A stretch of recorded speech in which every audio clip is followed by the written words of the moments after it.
Hi, this is Vizi Pro 3 channel. In today's video, we'll show you how to edit message on Telegram desktop. Before we get started, don't forget to subscribe and turn on the notification to keep you updated about this channel. So let's go.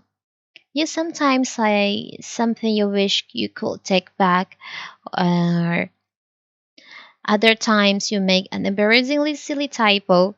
Either way, as long as you're using Telegram, you can edit any sent message instead of first deleting it. So how to do it? It's very simple. In this video, I'll show you how to do it.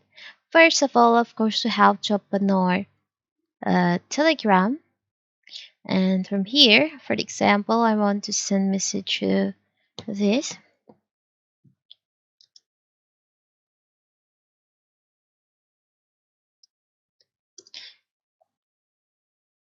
Okay, like this. And I want to edit this typo message. How to do it? It's very simple.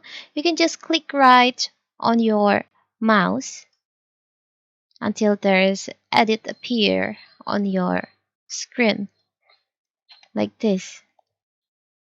And select on that and you can just rewrite your message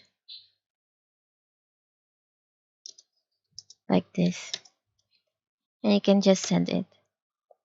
It's very simple, right? And when you edit your message on Telegram, the your friend who received this message, they will know if you just edit this message because there's like note edited on your bubble chat. So that is how to edit your message on Telegram desktop. Don't forget to like and subscribe and turn on the notification to keep you updated about this channel. Thank you and see you.